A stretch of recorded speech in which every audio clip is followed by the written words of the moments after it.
Hello, ako po si Madam P at ito yung reading natin for the sign of Virgo, Sun, Moon, Rising, Venus, Jupiter, Virgo. Take only what resonates. Please do like and subscribe guys kung hindi ka pa nakaka-subscribe sa ating channel. Bago ako magsimula, magiging transparent lang tayo guys kasi marami na po tayong scammer, poser. Nagpapakilala lang ako. Ito po yung Gcash na sure, kumbaga ito lang yung gamit namin ngayon, ano.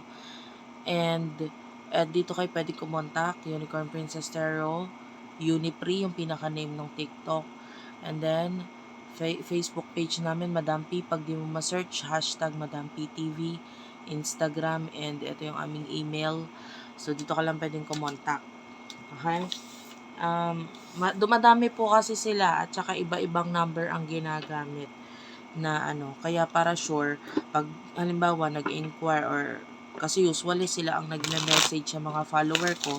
By the way, hindi po kami nagme-message sa aming mga follower na kami yung mauuna, no? So, pagka ganun, number one sign na yon na ano na ito ay scammer at poser. Nagpapakilalang ako yan. Tapos, pag ibang number yung isinend sa inyo, ayun, another clue yon na iyon ay scammer at poser. So, mag-ingat po kayo. If ever na mababago yung aming Gcash na gagamitin, i-announce ko naman yun lagi or sa Facebook page namin usually. Yan, mababanggit ko po doon. Pero so far, ito po ang aming gamit. So, let's start. Marami na po kasing nabibiktima kaya po nagiging transparent na po ako. Para po marami ang makaalam na kung alin ang totoo, alin ang scam. So, what do we have here for the sign of Virgo, Sun, Moon, Rising, Venus, Jupiter, Virgo? Take only what resonates. Pa-comment na lang dyan sa baba. Kahit heart lang, smileys, malaking bagay sa akin. Five of Swords. Okay, Virgo. So, nakikita natin marami kang kina-cut off ngayon or meron kang mga kina-cut off. Yung pagka-cut off, it could be maliit lang na cut off or malaki. But, it doesn't matter. It could be some kind of pagka-cut off na kasi with the Emperor. Ang focus mo ngayon, sarili mo, goals mo with the Seven of Pentacles. Marami kang gustong ma-achieve sa buhay, no? You want to make changes with the Wheel of Fortune at alam mo ma-achieve mo lang tong changes na to if you will focus dito sa sarili mo, sa mga plano mo. Ngayon, maaaring kung ano man itong kina-cut off mo, sila yung nagiging hadlang para ma-achieve mo yung mga bagay na yon. With the Ten of Swords, a lot of cutting off, a lot of endings ang ginagawa mo ngayon. And I feel like yung iba sa inyo, tumaas yung dignidad mo sa sarili mo, yung value mo sa sarili mo, yung tingin mo sa sarili mo na naging dahilan para maging madali para sa iyo mag-cut off. No? Maybe in the past, you are the kind of person na para kang yung parang nagiging boss mo lahat ng tao sa paligid mo na parang kailangan ko si ganito, kailangan ko sa ganyan.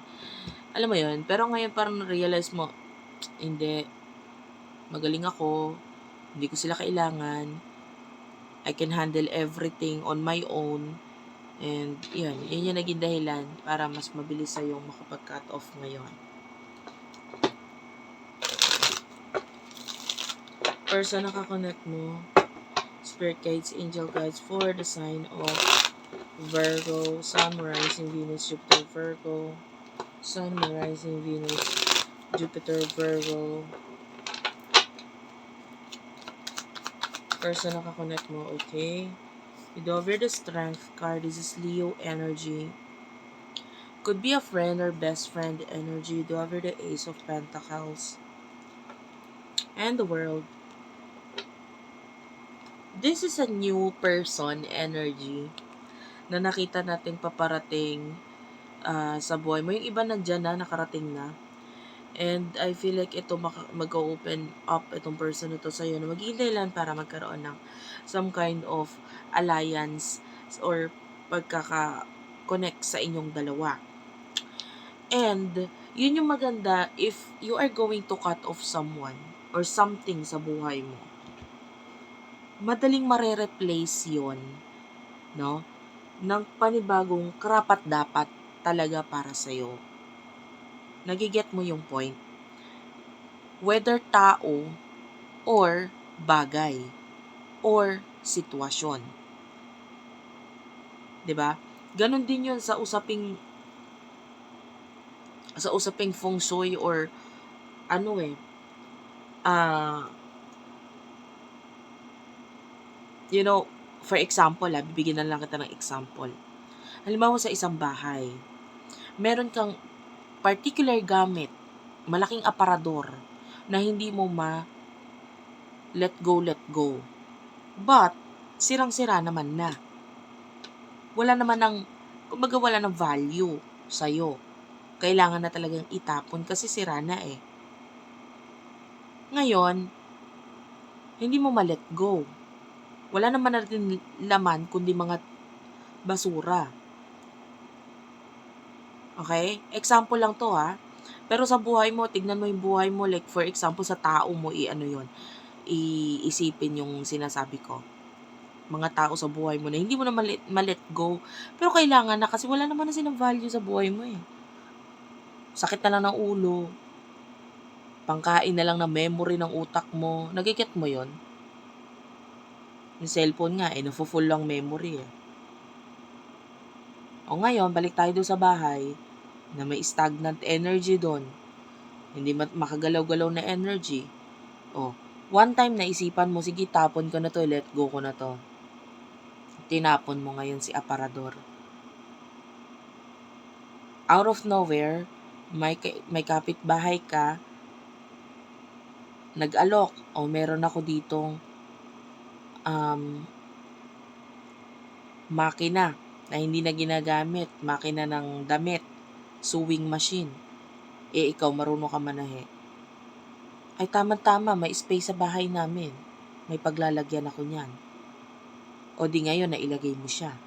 Tapos, yun yung naging dahilan para ikaw ay mag-grow dahil, of course, makakapagpanahi ka, makakapag-business ka, etc.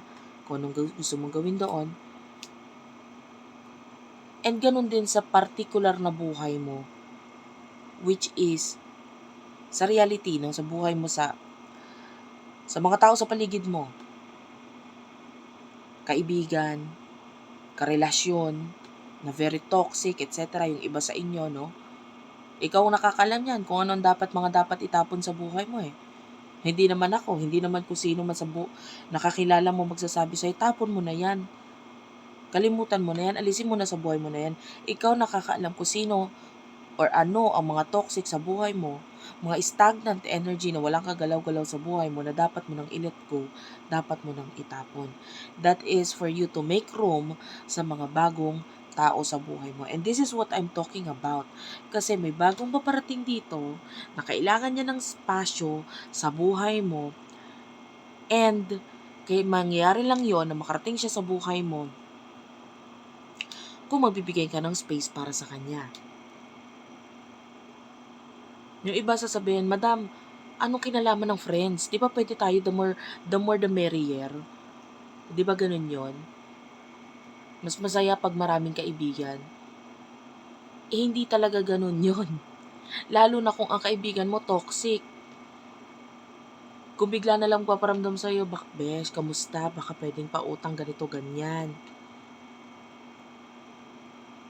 Diba? Or, paano ka makapag-make room dun sa bagong tao, bagong person na, let's say, friends nga, no? Kung ang lagi mong ka-meet up yung mga toxic mong kaibigan or yung mga kaibigan na wala naman na naitutulong sa'yo, what if itong bagong friend na ito, may dalang pera or may dalang usapin regarding sa pera, o paano mo na welcome yon? Kung laging ang kausap mo, kakwentuhan mo, kachismisan mo, mga toxic na tao. Nagiget mo yung point? Kaya kailangan natin lagi mag-free ng mga tao sa buhay natin. You have to make room for other opportunities, other people sa buhay mo na mas higit na mas kailangan mo para mas mag-grow ka. Ganun lang yon. And I can see new person here. This is a best friend, friendly energy. Open siya, oh, the world. And I can see offer dito sa person na to regarding the Ace of Wands, which is a new beginning. A new beginning. Yung iba nga lang sa inyo nga, with the Eight of Swords, stuck pa. Ay kaya nai-stuck, hindi pa nakaka-open. Or hindi pa open. Hindi pa hiring, kumbaga. Yun ang ibig ko sabihin. Hindi pa hiring sa buhay mo. Oh, yung iba yan ha, yung hindi pa nagle-let go, alam niyo nang dapat gawin. So, ano ang mga emotions dito? Yung iba, this is not love reading, although this is supposed to be love reading, no? Kasi yun yung ating tema. But, this is not love reading sa iba. You do over the Ten of Pentacles, the Knight of Wands.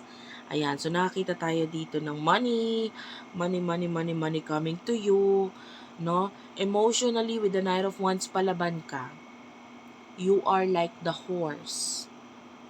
Fast. Action. And nandun naman talaga focus mo eh. Gagawa kong action, wala akong pakialam, ganito, ganyan. Wala akong pakialam kung anong mangyari, anong sabihin ng iba, etc. You are doing the action na tingin mo dapat mong gawin, gusto mong gawin, kailangan mong gawin. And wala ka nang pakialam sa mararamdaman ng ibang tao. Which is good. 'Di ba? Gano'n naman talaga yun eh. Bakit ka ba nabubuhay? Nabubuhay ka ba para sa kanila? Nabubuhay ka ba para sa iba? Nabubuhay ka ba para sa kung anong sasabihin ng ibang tao para sa'yo? 'Di ba nabubuhay ka para sa sarili mo? To enjoy your life to the fullest. And that's what you're doing right now. Emotional person ito for you. You do over the Fool. Okay. Yeah, this person is taking the risk. Oh, pareho kayo. Action, oh. Ito ang maganda. Ganito ha, yung iba sa inyo. Pag magte-take ka ng action, tapos ang partner mo, love or friend or whatever, kapartner mo in business or what, ay hindi naman nagte-take ng action, anong mangyayari? Ikaw lang ang nagte-take ng action, ikaw lang ang pagod, ikaw lang ang gumagawa ng effort sa pinaka-connection na to. For what I can see here, there's this person na a-action ka, tatakbo din ako sa'yo, makisasama ako sa'yo, a-action din ako. And then, etong partnership na to, pag pinagsama mo, pareho kayo tumatakbo, wala kang hinihila. Na which is in the past, marami ka ng hinilang tao. Pinilit mong umayos ang buhay nila, pinilit mong umasenso sila, etc. Ginawa mo yung best mo eh. Pero, anong nangyari? Umasa sa'yo. Now, I can see you taking action, this new person taking actions, and both of you together taking actions. Nakita tayo ng pera dito. Money. Diba?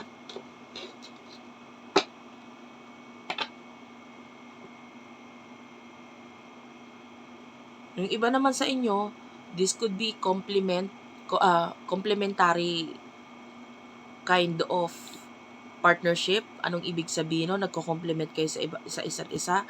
Kung ano yung weakness mo, yun yung strength niya. Kung ano yung strength niya, yun yung weakness mo. For example, weakness mo, mahina kasi ako magdesisyon. Hindi ako masyadong nagdidesisyon. Yung person na to, ako magdidesisyon para sa'yo. Ganito ang gawin natin. And then, siya naman, mahina siya sa mag-take ng action regarding do sa decision na yon. Ikaw magaling ka doon. O sige, ako mag-take ng action dyan sa decision mo. O kaya, siya magaling siya sa ideas, ikaw magaling ka sa mag-ilagay sa realidad yung ideas na yon. And then, of course, you will become power couple or yung partnership ninyo magiging maganda, magbubunga dahil doon sa tulungan na ito. Well, I can see very beautiful partnership, connection, relationship para sa iba dito sa reading na ito. Which is napakaganda. In the near future, what is going to happen? What is happening? What is waiting for you in the future for the sign of Virgo? Sun, Moon, Rising, Venus, Jupiter, Virgo. The Tower is here. Okay, ano yung mag-i-end? There's an ending. You do have here the Six of Cups. Yeah, these are people in the past. They're going to try to explain to you. Magta-try silang mag-explain, no? Magta-try silang i-explain yung side nila, but ikaw, you no longer care. Wala akong pakialam. O sige, mag-explain ka, pero I don't need your explanation. Get out of my life. Yung iba sa inyo, I can see a lot of you blocking a lot of people. May mga binablock, may mga nire-release, may mga kina-cut off. Bakit? Kasi toxic eh. At saka isa pa, nakita mo na kung ano yung totoong intentions nila sa'yo. And ano ba sila as a person. Ngayon, you are cutting them off kasi hindi mo naman sila kailangan eh. And you do have here the Empress. You are the Empress. You're focusing on yourself. Diba? Nag-focus ka sa sarili mo. You are, this is self-love, self-care, being happier. Tsaka palaban ka na, Five of Wands. Yung iba, ganin din sa usaping career. Kumbaga, bakit ako makikinig sa inyo? Alam ko yung totoo, alam ko ang dapat, alam ko ang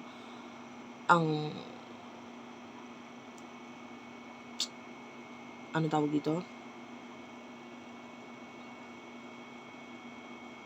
Rights ko. Ayan, alam ko ang rights ko. So, that's your energy. You have this palaban na energy within you. Na pag nilabas mo siya, ikaw yung nagbe-benefit kasi hindi ka nakakawawa. So, in the near future, pagdating sa person, nakakonect mo. Oh, yeah. The Lovers. That's it. This is what I'm saying here.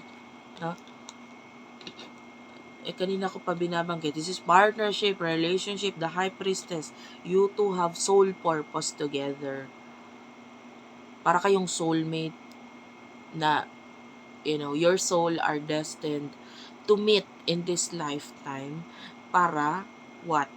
Magkaroon ng mga babaguhin dito sa mundo, and both of you are going to help each other to make it happen. Yung baguhin yung mga bagay na yun. Nine of Cups is here. So, nakita tayo dito ng mga opportunities. I mean, this is the past. The Five of Cups. This is the past people, past person. Ano nangyari sa kanila? Their plans are not working out for them. Yung mga plano nila hindi nag-work out. Bakit? Kasi, masyado silang, sabihin na natin, syusyunga-syunga. Bakit? Umasa sa'yo eh. Ngayon, nung sila na lang sa sarili nila, feeling nila, ay, kaya ko naman eh, kahit wala yan eh, ganito ganyan eh. Kahit wala yan sa Virgo. Ayun, nung nagkaroon sila ng resulta, nagkaalaman, ang tagal nang umasa sa'yo. Ang ending, yung mga sarili nilang plano, hindi pala mag-work out para sa kanila. Kasi iba pa rin yung plano at desisyon mo. Nang mali dito, hindi sila nakinig sa'yo. So, that's it for now, guys. Thank you for watching. Again, eto lang. May 3 6, may 4 na 7. Ito lang yung aming cash G. Ito lang aming number. Ayan, nagiging transparent ako ngayon dahil marami tayong scammer. Dito lang kayo magkikipag-coordinate. Ayan, sa mga nakalagay dito. Mautak yung mga poser at scammer ko, ha. Like yung mga, bago ko gawin tong reading na to. TikTok. Sa TikTok, ang dami na namang bago, tatlong accounts yata yon. Nilagyan ng Unicorn Princess Tarot, pero may number dito sa huli. Number 4, number 5. Ganun sila kasipag gumawa ng mga accounts. 3 agad. Tapos pinagbe-message yung follower ko. Kaya ko nalaman kasi isa sa follower ko nakipag-coordinate sa aming TikTok. And then, ayun, nalaman namin na ito ay merong bagong account na ganito. Ang daling i-search kasi pag sinearch mo to, lalabas din yung kanila. Kaya nga, ipinapakita ko na itong Gcash para sigurado na pag ibang number ang nakita nyo, nako, huwag na kayo maniwala. Okay, so that's it for now, guys. Thank you for watching. I love you all. Please do like and subscribe. Ingat po kayo palagi and bye-bye.